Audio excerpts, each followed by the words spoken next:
The woman known to history as Queen Mary II of England, Scotland and Ireland was born on the 30th of April 1662 at St James's Palace in London. Her father was James, Duke of York, the younger brother of King Charles II, the ruler of England, Scotland and Ireland, who had just overseen the restoration of the Stuart monarchy in the three kingdoms of Britain and Ireland in 1660, shortly before Mary was born. Charles was without a legitimate child himself in the 1660s, and so James was his heir, with Mary becoming second in line to the throne herself when she was born.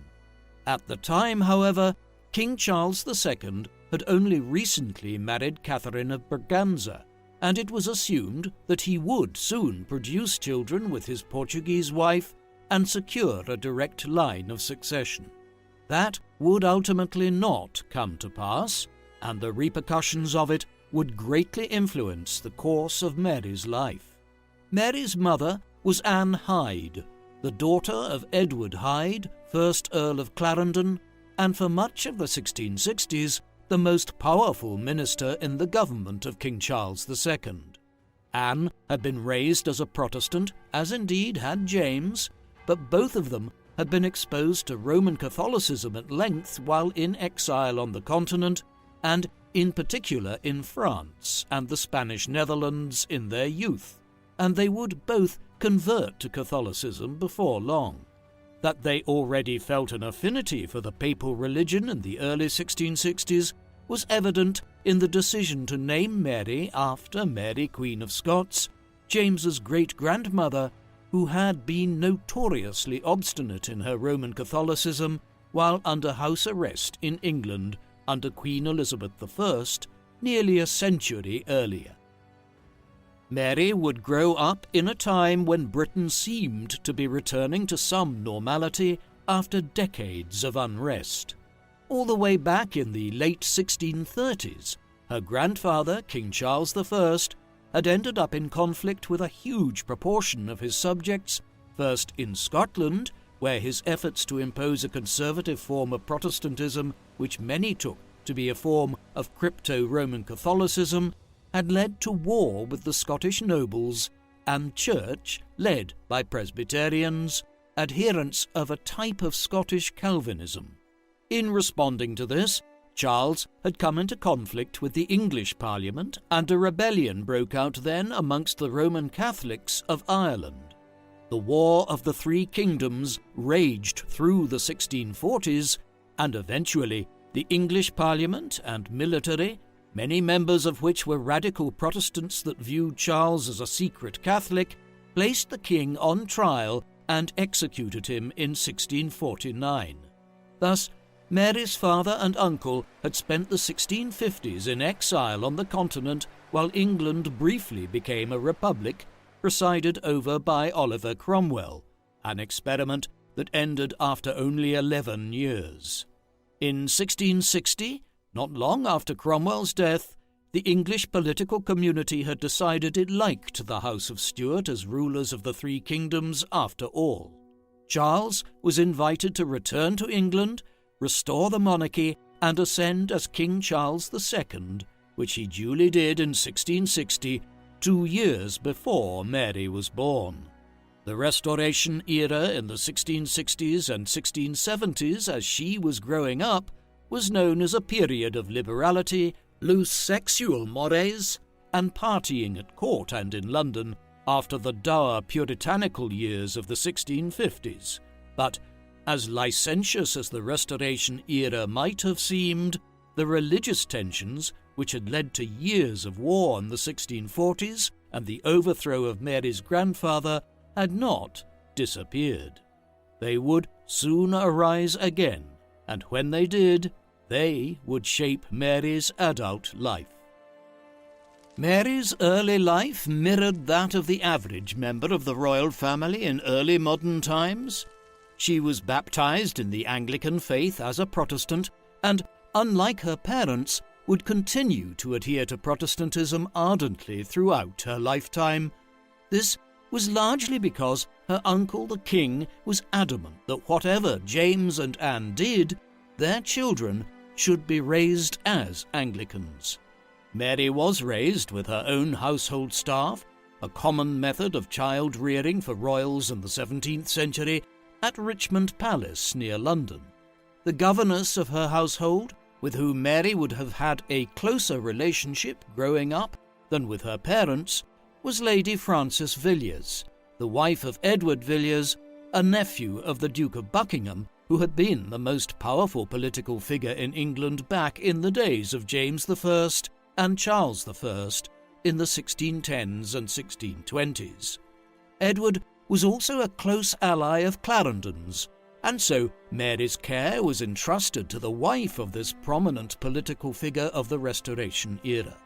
At Richmond, growing up, she was afforded a classical education enriched with the Renaissance humanism which had become fashionable in the 16th century.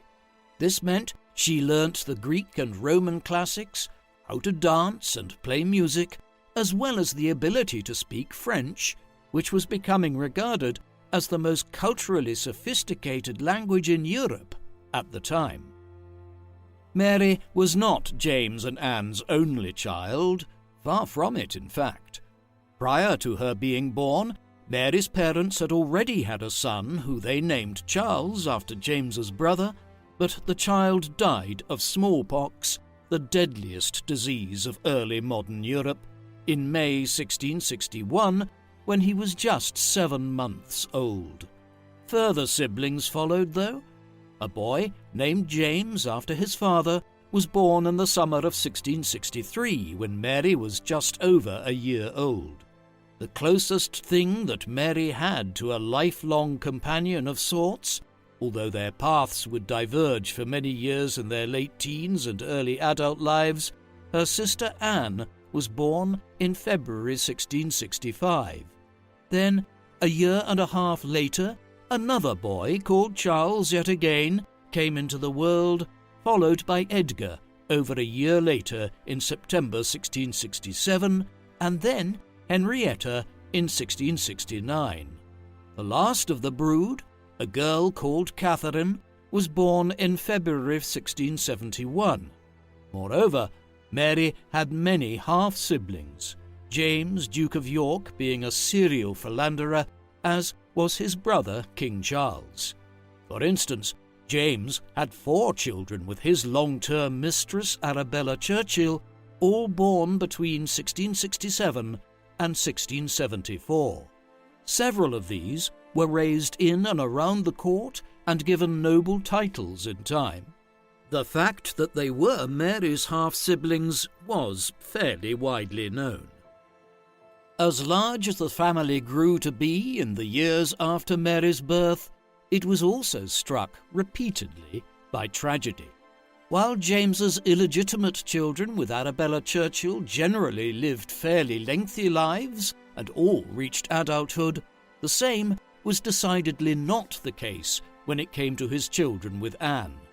In the summer of 1667, when he was just shy of his 4th birthday, Mary's brother James died during the last major bout of bubonic plague to strike England in the early modern period.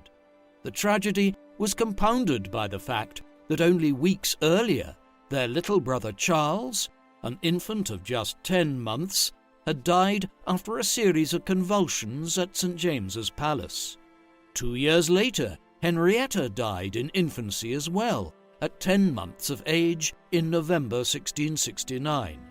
The final and worst bout of tragedy followed in 1671. At the end of March that year, Mary's mother, Anne, died from what is widely understood to have been advanced breast cancer, which she had been suffering from for several years.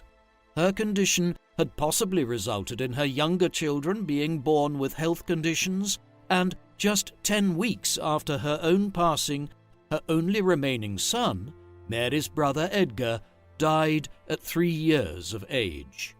This tragic saga came to an end in December 1671 when Catherine, the youngest of the siblings, who Anne had only given birth to 7 weeks before her own death, passed away. Like 2 of her other siblings, she was almost exactly 10 months old at the time of her death. Even by the standards of the 17th century, when infant mortality was very high, this was a particularly cruel familial experience. It left just Mary and Anne alive out of the 8 children James and Anne had. They were close in childhood as a result, but, as we will see, their paths diverged when they were little more than teenagers. One of the more interesting interludes during Mary's youth, in the years after the family's many tragedies had climaxed in 1671, was her relationship with Francis Apsley. Frances was the daughter of Sir Alan Apsley, a noted soldier and military administrator who had served the Royalist cause loyally during the civil wars of the 1640s and had been rewarded accordingly in the 1660s, while also serving with distinction during the Second Anglo-Dutch War in the mid-1660s, where he had been at sea under the command of Mary's father. His daughter Frances, who was born in 1653 and was, consequently, nearly 10 years older than Mary, was appointed as a maid of honour in the households of Mary and Anne in the early 1670s. Mary was evidently a great admirer of Frances, and from 1675 onwards she began composing a series of what eventually became dozens of letters to Apsley, in which she adopted the guise of a loving wife to Francis, whom she addressed as her dearest, dearest dear husband. Curiously, Anne also composed letters to Francis playing the role of a substitute spouse. Bizarrely, even after she was married and living abroad, Mary continued writing to Francis declaring, "I love you of all things in the world." The correspondence has understandably led to some historians speculating whether or not Mary was bisexual or a lesbian, but it is also possible that Mary and Anne, in writing these letters, were dealing in literary tropes, and the letters are also suffused with references to characters from plays performed on the London stage in the 17th century. Perhaps they were adopting the guises of characters from such plays, or perhaps Mary's statements hint at a more complex sexuality. We will most likely never know for sure, and historians remain divided on this. Whatever her sexual inclinations as a teenager might have been, given the mores of the 17th century and her position as the niece of the King of England, there was never any question that Mary would be married off to some high-ranking European noble.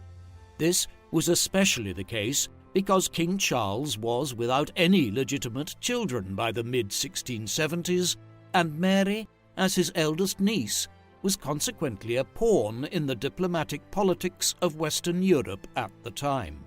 There were only really 2 contenders for whom Mary might marry, and which was chosen depended on whether or not England wanted to continue its rivalry with the Dutch Republic, which had resulted in 3 wars between the mid-1650s and the mid-1670s, or to ally with the Dutch and try to prevent France's efforts to expand into the Low Countries and Western Germany.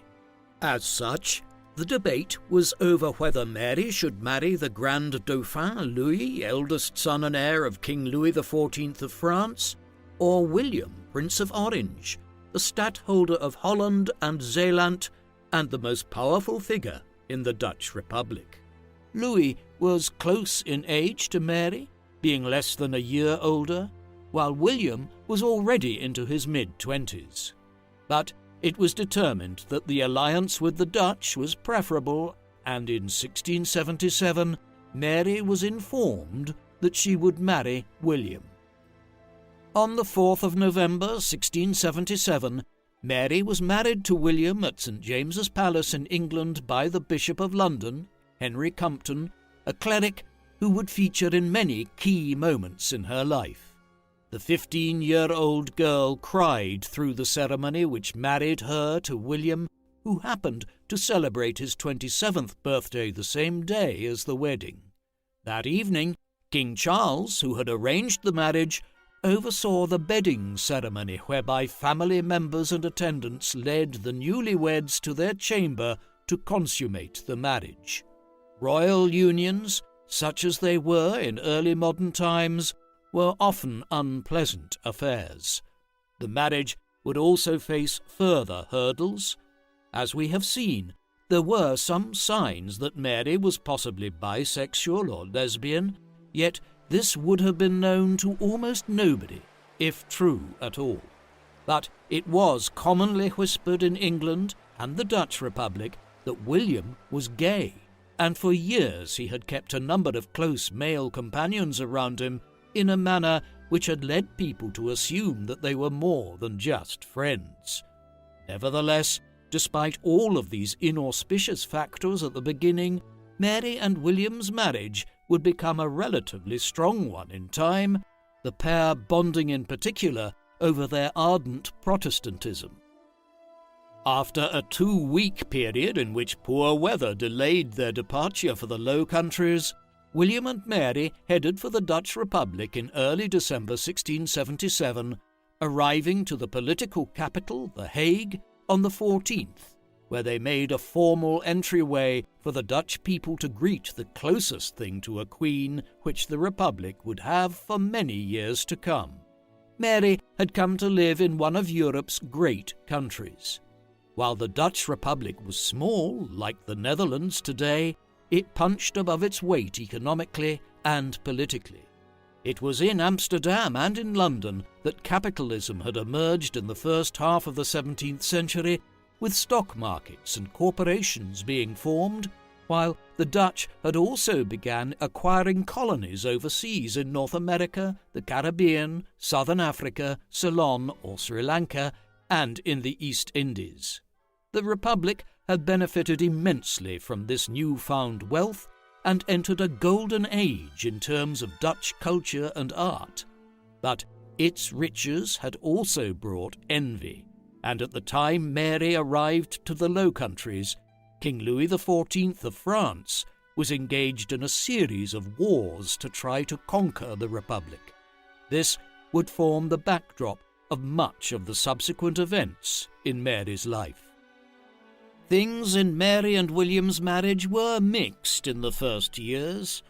On the one hand, William was regularly absent owing to the fighting in the final stages of the Franco-Dutch War, but the union had quickly resulted in her becoming pregnant, and the Dutch people rapidly took to the new wife of the Prince of Orange.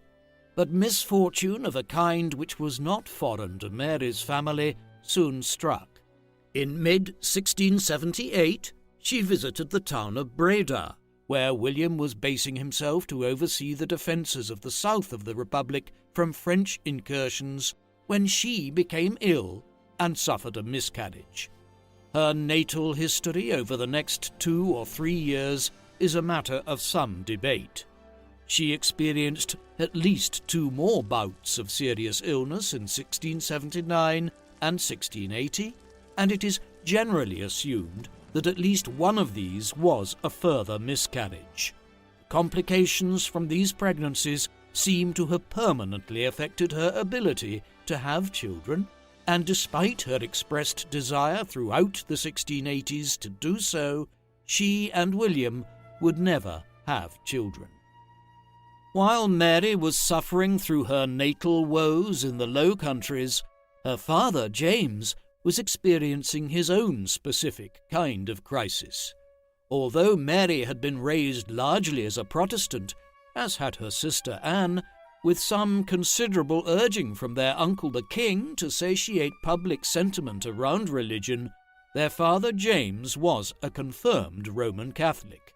He had been so for many years, but he had never publicly broadcast this on account of how potentially controversial the possible accession of a Roman Catholic king at some future time could be. But in 1673, the English Parliament had passed the Test Act, whereby all public figures and officials had to declare their religion. With this, James's Roman Catholicism became common knowledge, and with his brother Charles's marriage having failed to result in legitimate children and an heir, the possibility was now very real that James would one day succeed as a Roman Catholic monarch. In the late 1670s, this led Parliament to try to introduce a measure to exclude James from the succession altogether on account of his religion. The exclusion crisis, as it became known, was weathered by Charles and James, and Mary's father's position in the succession was confirmed by 1681, but the seeds of a potential future conflict when he became king, particularly so if he was too zealous in his Roman Catholicism, were clear for all to see. This would soon drag Mary back into the fold of English politics. James's religion would not have been a political problem had Charles simply produced an heir and secured the direct line of succession. And there certainly was no problem for Charles when it came to having children. The man whose reign became notorious for the hard-living court at his own penchant for parties and attending the theatre had well over a dozen children. Indeed, scholars are still divided as to how many children exactly he had, and in all likelihood, Charles wasn't sure himself. But there was a problem. All of them were sired with his mistresses, women like Barbara Palmer, Catherine Pegg, and the stage actresses Nell Gwynn and Mary Moll Davis. His marriage, though, to Queen Catherine remained childless after she suffered 3 miscarriages early on in their union. Moreover, despite suggestions that he should divorce her and remarry to produce a legitimate heir, Charles remained married to Catherine down to his death. Thus, when Charles died in February 1685, possibly from uremia, James succeeded his brother as King James II of England, Scotland, and Ireland. It was the dreaded scenario that the more rabidly anti-Catholic elements within English political circles had feared for many years. Furthermore, to compound matters, James made it clear within months of his accession that he intended to favour his fellow Catholics when it came to government and to begin attacking the privileges of Protestants across Britain and Ireland. The stage was set for a showdown. An indication of the fact that Mary might be a possible tool for the Protestant lords and gentry of England to help remove her Roman Catholic father was provided before James had ascended to the throne. For several years, James Scott, 1st Duke of Monmouth, one of King Charles II's illegitimate children, had been living in the Low Countries. A Protestant and Charles's eldest illegitimate child, he had become increasingly popular in England from the late 1670s as James's public persona plummeted. Many viewed him as a potential king, despite his illegitimacy, having been born to Lucy Walter, a Welsh noblewoman who was Charles's mistress on the continent in the late 1640s. In the final years of Charles's reign, Monmouth became an increasingly prominent figure at The Hague, where Mary and William lionized him as Charles's son. This was a dangerous development, as calls were growing amongst some elements in England for Monmouth to try and claim the throne when Charles died, which is exactly what he did. In the summer of 1685, Monmouth landed in southwest England and launched a rebellion with the intention of overthrowing James and claiming the throne himself. It was a badly organised affair and engendered little popular support, the result being that within a few weeks it was suppressed and Monmouth was detained and executed for treason on the 15th of July 1685. Mary and William distanced themselves from Monmouth's actions, but the very fact that they had allowed him such a prominent place at The Hague in the years leading up to his rebellion points towards an ambiguous stance towards James's kingship. Many figures in England must have noticed this too.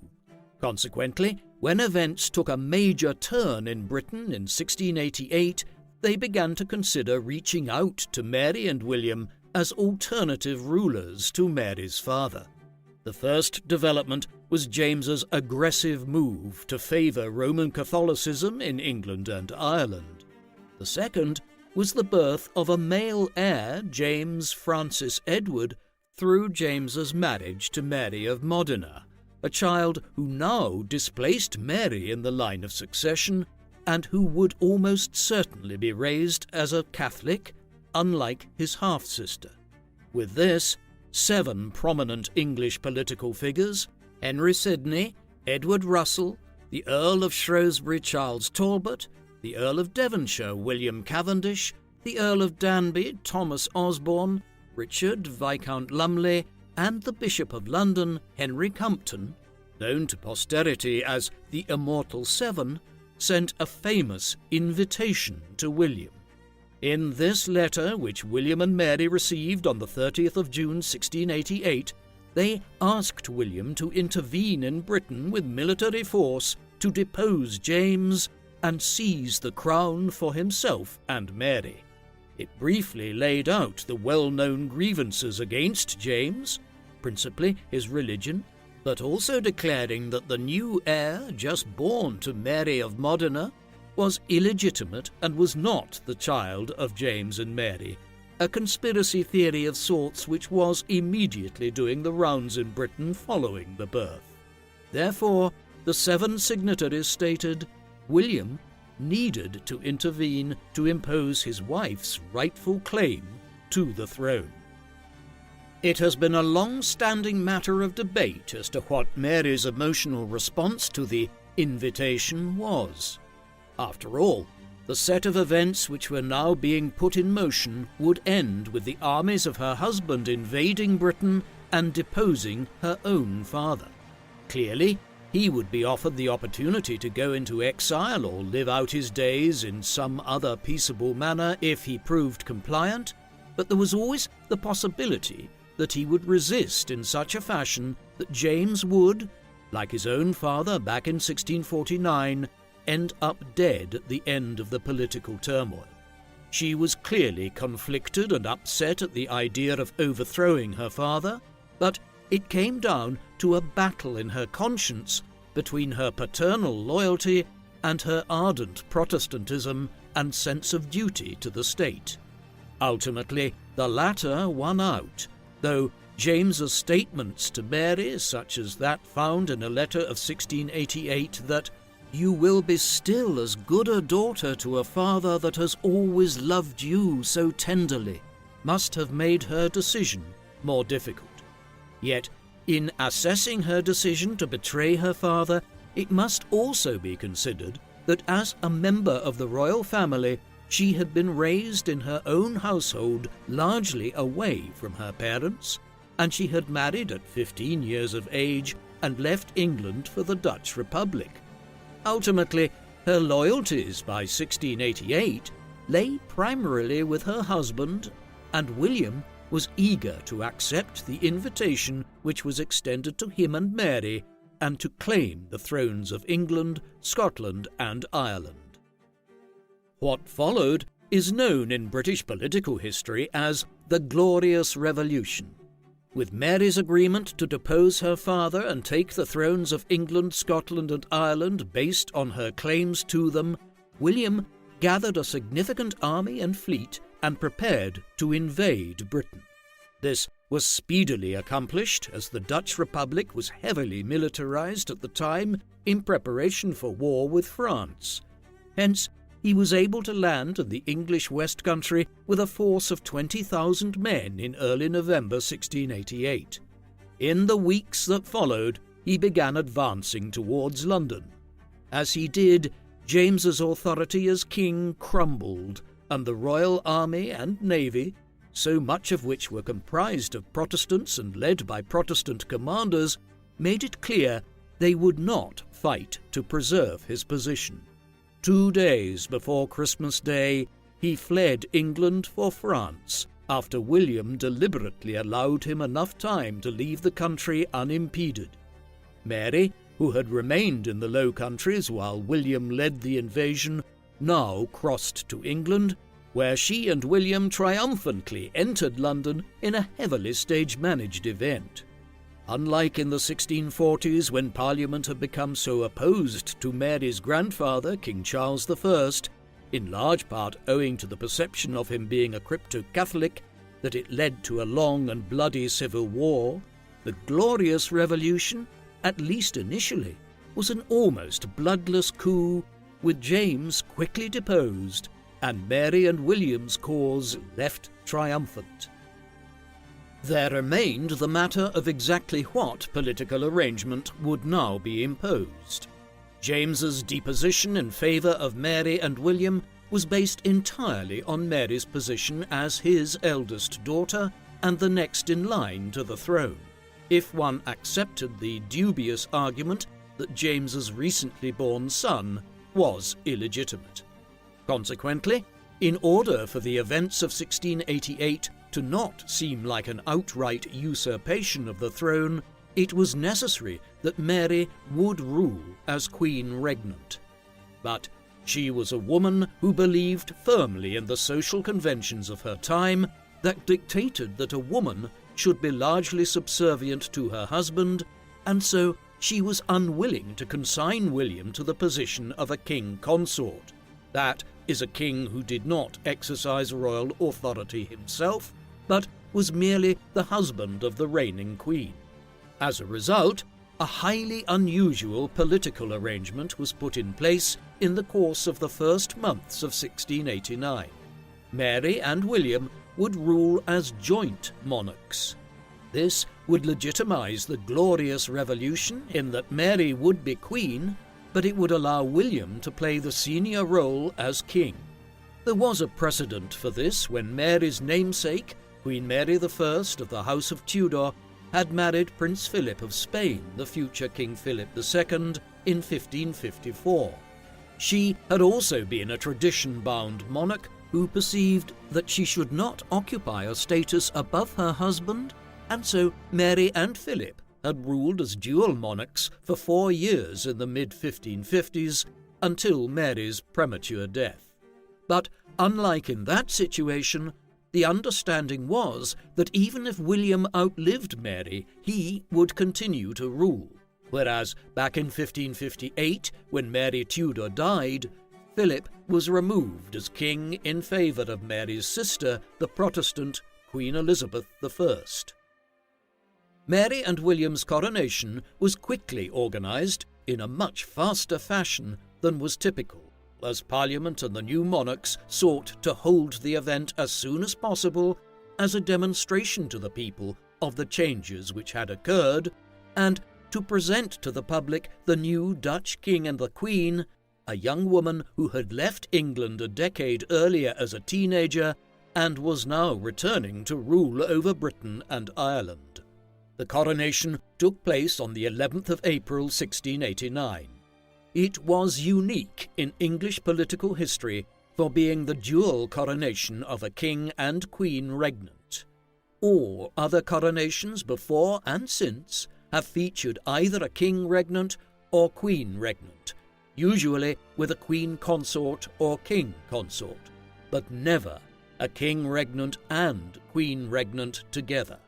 William used the traditional coronation chair, while a special coronation chair to accommodate the dual nature of the ceremony was constructed for Mary. This closely resembled the traditional coronation chair, but would only be used once ever, on that spring day in 1689, by Mary. It sits in Westminster Abbey still today. A separate coronation orb was also produced by Robert Viner for Mary, while a coronation crown was produced for her from the crown worn by her stepmother, Mary of Modena, at the coronation of her father 4 years earlier. The ceremony was also unusual in that it was the Bishop of London, Henry Compton, who had been one of the Immortal Seven who signed the invitation to William in 1688 and had married the couple back in 1677, who presided over the ceremony, as the sitting Archbishop of Canterbury, William Sancroft, refused to perform the coronation or accept the legitimacy of the new monarchs. Thus, Mary and William were crowned by the Bishop of London rather than the Archbishop of Canterbury, as has been customary in England for centuries. The Glorious Revolution and the accession of Mary and William were highly significant from a constitutional perspective in Britain. For centuries, there had been a conflict between the Crown and the wider political community in England to limit the power of the monarchy. As early as the Magna Carta, or Great Charter, of 1215, the English nobility had extracted concessions from King John, whereby he had to concede that he could not impose changes on them unilaterally, and that they had certain rights under the Crown. In the 17th century, the conflict had switched to the rights of Parliament and the wider population with respect to the Crown, and this lay behind the civil wars of the 1640s. It was also central to the Glorious Revolution.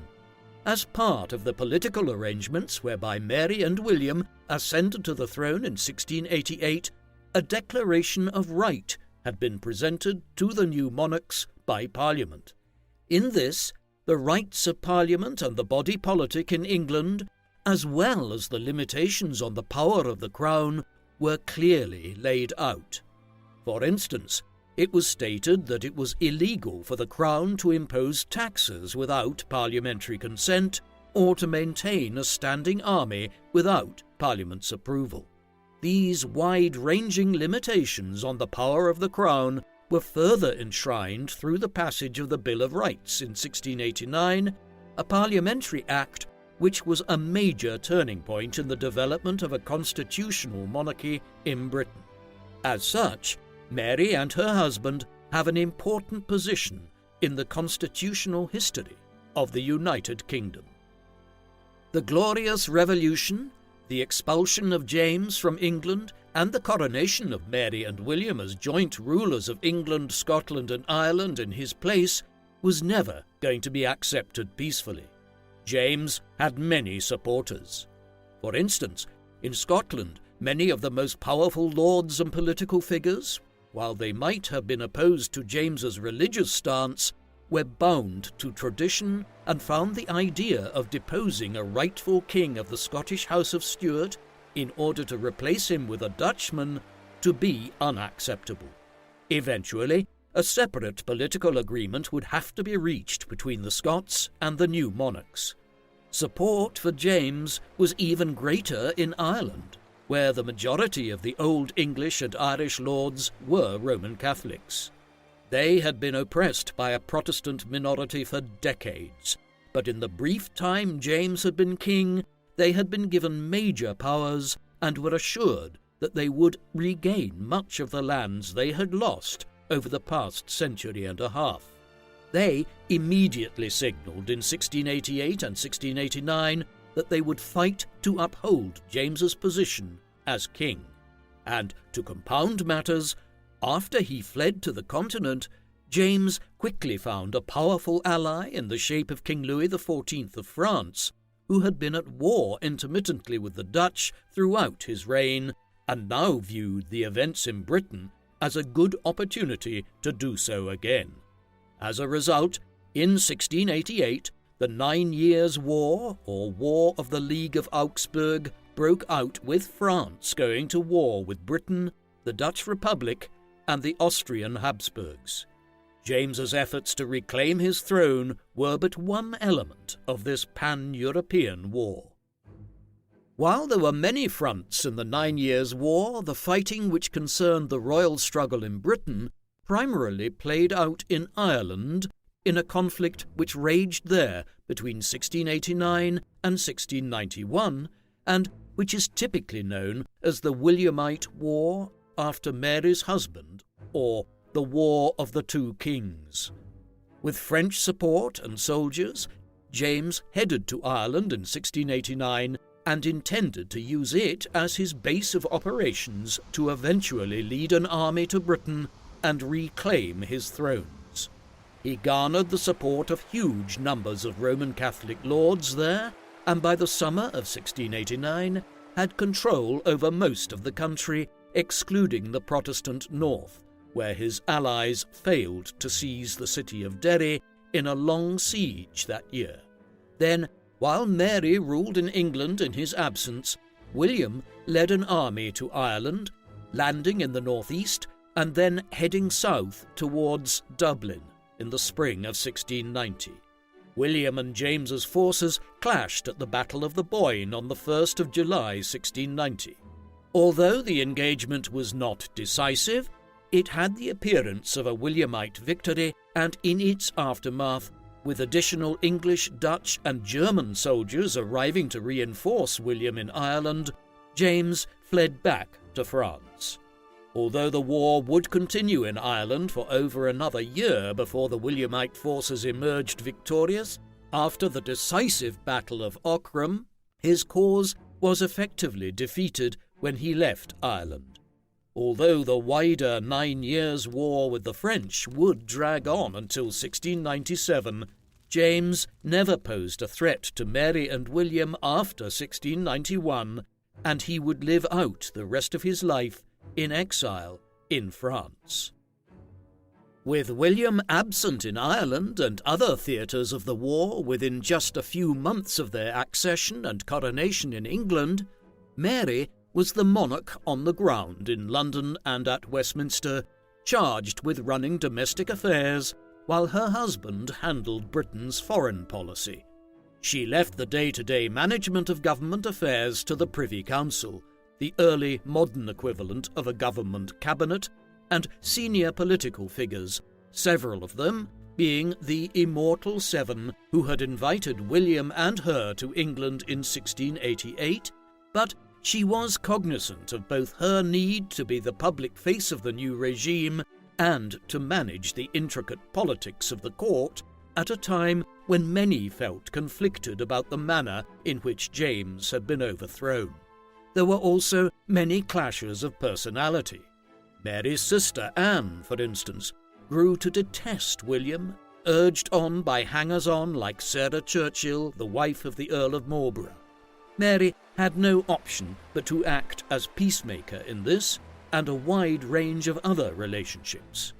Meanwhile, much of her active interventions in domestic policy in the early 1690s concerned reforms to taxation, the customs system, and how Crown and government revenue were being spent.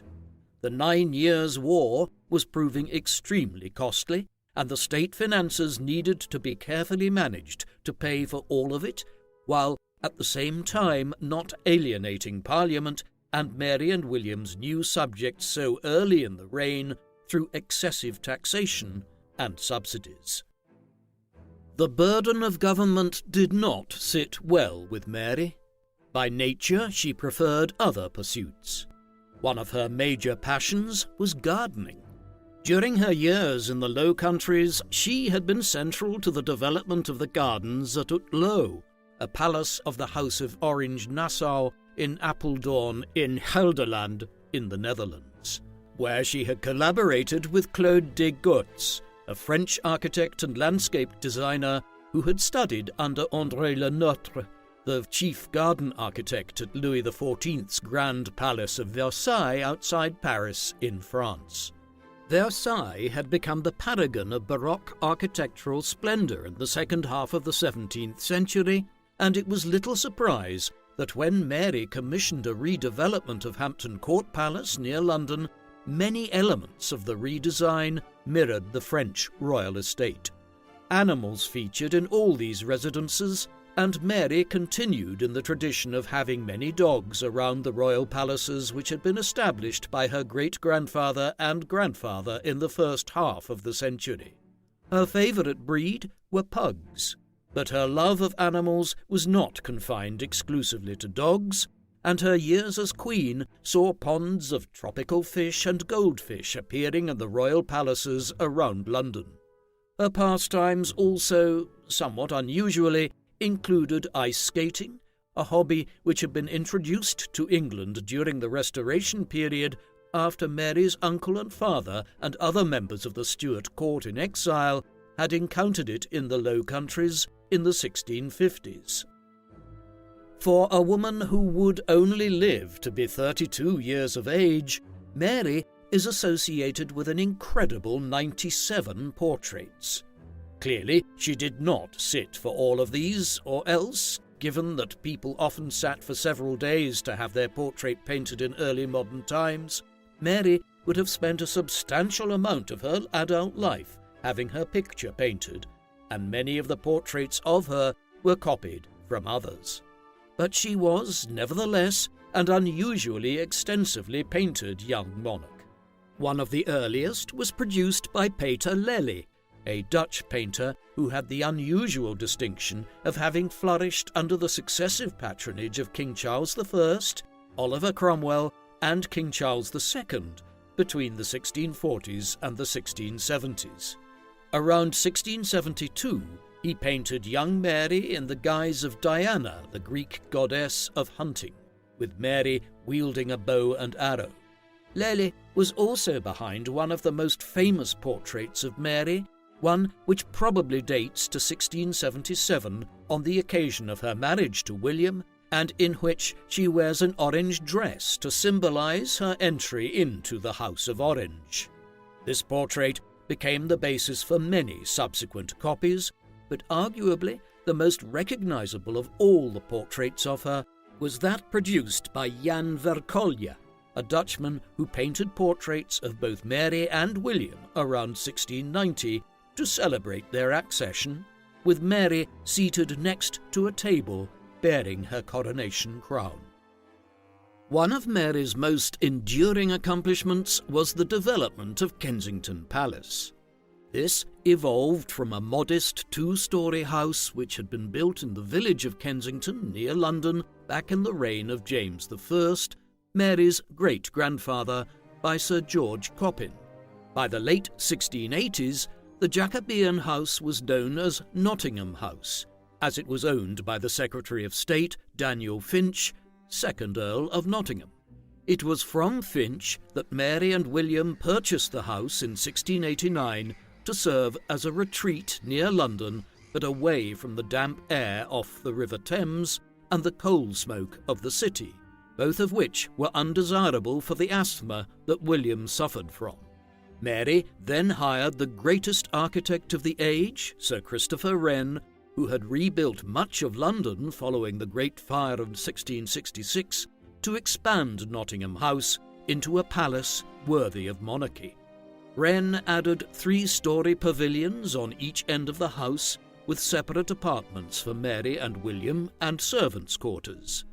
Extensive gardens were also laid out around the grounds, while, after the King and Queen moved in late 1689, Mary commissioned the construction of what is now the Queen's Gallery at Kensington. A fire in 1691 in many ways made the house grander, as elements of the more modest Jacobean house were gutted and replaced with marble staircases and new galleries and chambers. Nicholas Hawksmoor, who would later contribute much to the construction of Blenheim Palace, one of England's greatest country houses, was involved early in his career in the construction of the King's Gallery at Kensington in the early 1690s. Much of what a visitor to Kensington sees today was added subsequently by Queen Anne or the Hanoverian monarchs, but the initial development and vision for Kensington Palace can be credited to Mary and William. As well as patronising architects such as Wren and Hawksmoor, Mary and William were also major sponsors of several prominent musicians in England following their accession. For instance, Henry Purcell, who would subsequently compose the music for Mary's funeral, was patronised by the new monarchs. Purcell is generally considered one of England's foremost opera composers, and in eschewing Italian, French and Austrian musical patterns in favour of a uniquely English sound, he was groundbreaking for his time. But there was a reason why Mary sponsored figures like Purcell. He was a paragon of English Protestant court music, and so was favoured. whereas the more fashionable Baroque music, inspired by the music of the French and Austrian courts, was contrastingly reviled under Mary and William as symptomatic of the Catholic Church. Thus, unadorned religious music of the Protestant variety was favoured in London in the 1690s, and even Purcell's compositions incorporated more austere passages from the Book of Psalms, while drums and strings were more in vogue than the piano and violin. Nevertheless, the court music Mary sponsored sits firmly in the shadow of what came later as George Frederick Handel, one of the three great figures of Baroque music, along with Antonio Vivaldi and Johann Sebastian Bach, became the court composer of King George I and King George II in England in the first half of the 18th century. One of Mary's foremost concerns was with moral conduct and austere piety in line with her ardent Protestantism. She was anxious to combat public vice of all kinds, particularly overly liberal approaches to sex, drunkenness, and the depiction of immoral conduct on the London stage, all social developments which had flourished during her uncle's lengthy reign and which her father, for all his alleged religious piety, was no stranger to himself. In this capacity, Mary decided to patronize the foundation of the Society for the Reformation of Manners in 1691, a group founded in London with the goal of tackling what its members perceived as social vices, including profanity, prostitution, excessive drinking, and licentiousness. It sought to foster a more puritanical religious environment and also to crack down on brothels, inns, and taverns where excessive drinking occurred and to censor the city's playwrights. In line with their goals, Mary issued a proclamation against vices of various kinds in the early 1690s. Mary was also known to patronize the publication of religious sermons given at the court, where she believed they could influence people into sombre and sober living. Some of this was effective. London became a more restrained city in the final years of the 17th century and into the 18th than it had been during the reign of Charles II. As reluctant as she might have been to rule in her own right, and as much as she viewed her position as subservient to that of her husband as king, Mary was more than capable of being firm when she needed to be. She displayed this amply when it came to her extended family and friends. Her uncle, Henry Hyde, 2nd Earl of Clarendon, the brother of Mary's deceased mother Anne, despite disagreeing with King James on many matters during his brief reign, never accepted the legitimacy of Mary and William's usurpation of the throne, and he had refused to take the oaths of loyalty to the new monarchs that were sworn in 1689 and 1690. The government was unwilling to prosecute the Queen's uncle in any fashion while his opposition was limited, but in the course of 1690 it became apparent that he was communicating with Richard Graham, 1st Viscount Preston, a prominent supporter of James's cause, who was in close contact with the deposed king and his supporters in France. Mary acted firmly and ordered the arrest of her uncle as the details emerged. He was eventually released, but only on the condition that he retire to his country estate and not conspire any further, his political career coming to an end in the process. Mary took a similarly firm stance when it was revealed in the course of late 1691 and early 1692 that John Churchill, Earl of Marlborough and the future Duke of Marlborough, and hero of the War of the Spanish Succession, was in contact with the Jacobites on the continent, ordering her sister Anne to dismiss her close friend, Sarah Churchill, John's wife, from her entourage. Marlborough himself was eventually committed to the Tower of London for several weeks, and his political rehabilitation would only begin after Mary's death. An indication of Mary's attitude towards church and state affairs can be seen from the fact that when she missed church services in the late spring of 1692, due to suffering from a fever, it was the first time she had been absent from Mass on Sunday in 12 years. As committed Protestants, she and William moved to make the Church of England more staunchly Protestant in its outlook, in contrast to the religious climate of much of the 17th century, where Anglicanism had been a conservative religious force, one which stood midway between the Roman Catholic Church and the Protestant churches of the Dutch Republic, the Swiss cantons, and many German states.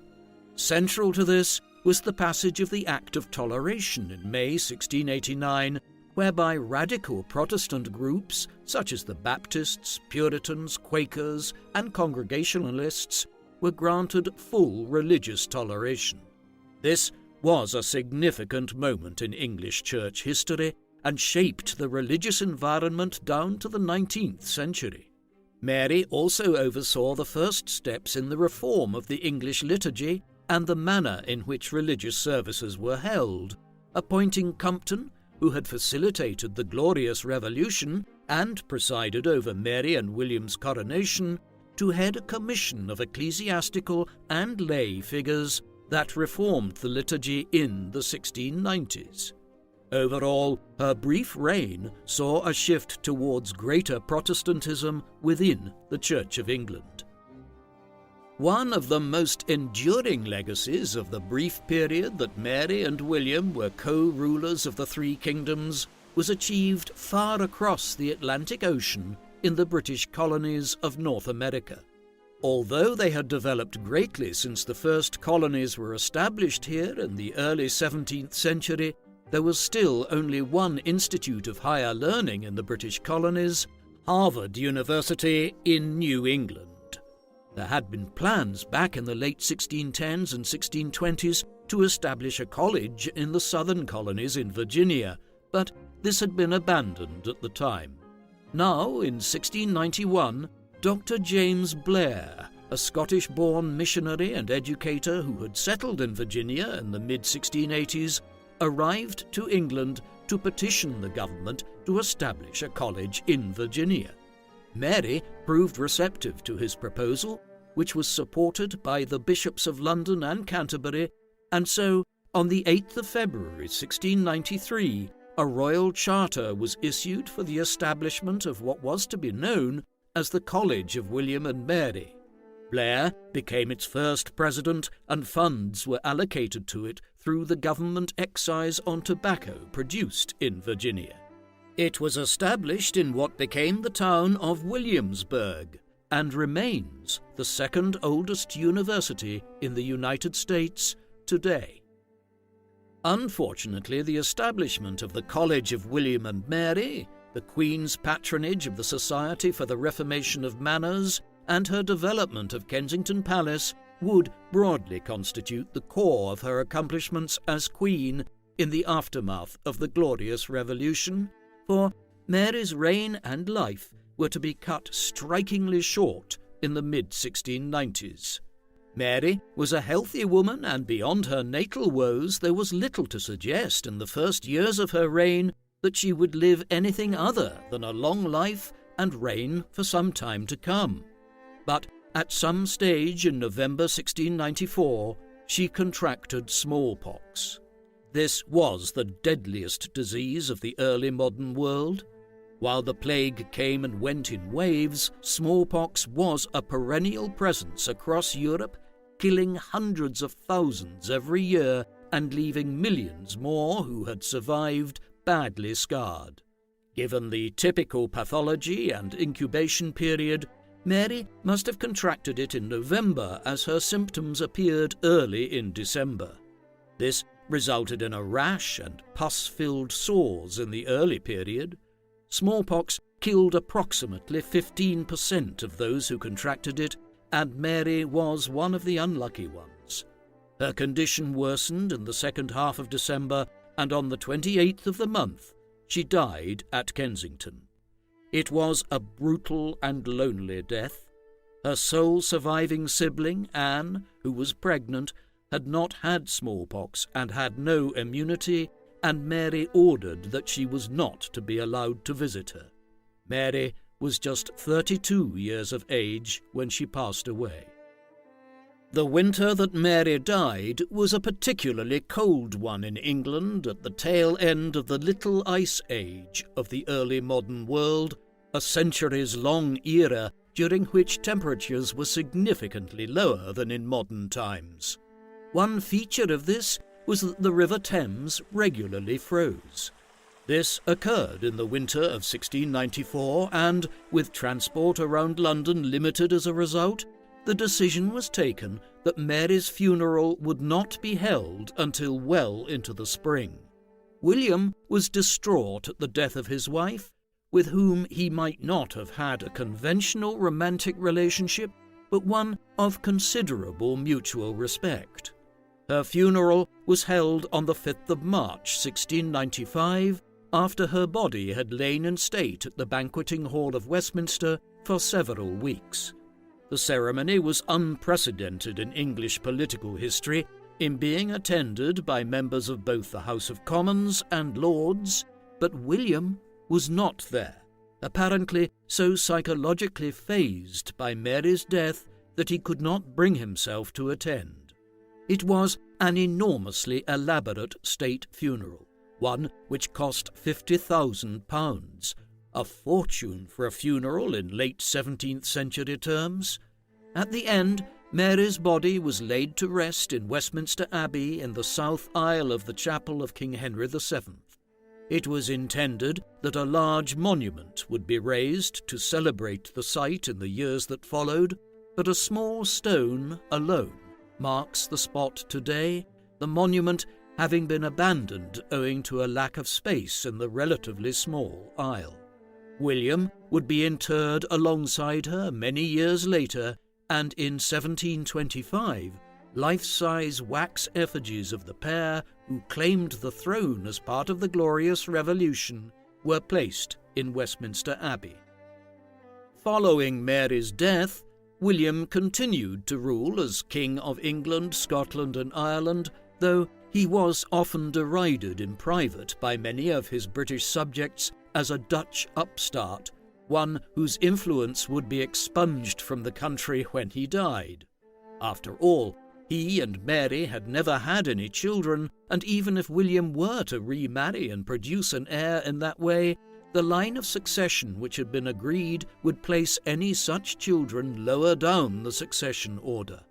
Instead, Mary's surviving sister, Anne, was to succeed when William died, and then her children when they would presumably be born. But Anne's natal history was even bleaker than her sister's. Despite 17 pregnancies, she nearly always suffered miscarriages or had her children die in infancy. The only child to survive past infancy, a boy named William, died of unclear causes in August 1700 when he was 11 years of age. Thus, when William III died in March 1702 and Anne succeeded him at 37 years of age, it looked very much like the Stuart line would die out with her. And so it proved. She reigned for 12 years, but when Mary's sister died in 1714 following a stroke, the crown passed to George, Elector of Hanover in Germany, a cousin of the Stuarts through his being a great-grandson of King James I. With this, the House of Stuart was replaced by the House of Hanover, which would rule into the 19th century, though James II's son and grandson and their supporters would attempt 2 uprisings in Scotland to restore the Jacobite line of the House of Stuart in 1715 and 1745. Both failed. Mary II was a contradictory Queen of England, Scotland and Ireland in many senses. On the one hand, she was absolutely central to one of the most momentous events in British political history. Her position as James II's eldest surviving child and as a committed Protestant, as well as her marriage to William of Orange, paved the way for the Glorious Revolution when her father made clear his intentions to begin aggressively favouring the Roman Catholic Church after he became king in 1685. In this sense, her reign was absolutely critical to the constitutional development of the United Kingdom and its religious landscape. Had James remained as king into the early 18th century and then been succeeded by his Roman Catholic son, Britain and Ireland would have moved substantially back towards Roman Catholicism. The deposition of James and accession of William and Mary ensured that this did not occur. But, as significant as her role was in this respect, she was otherwise a relatively inconsequential queen. First, she was happy to rule in the shadow of her husband, and even when he was absent on military campaign, she often deferred to others. Secondly, her life was cut very short in 1694, not long after she became queen. As a result, while her role in the Glorious Revolution has assured for her a significant place in British history, her life was a short one, and one dominated by family tragedies and conflict. What do you think of Queen Mary II? Was her acceptance of the British crown an act of ruthless treason against her father, or, as a Protestant, was she wise to assist her husband, William of Orange, to seize the crown from a Catholic, thus paving the way for the British monarchy to become truly constitutional through the Glorious Revolution? Please, let us know in the comment section. And, in the meantime, thank you very much for watching.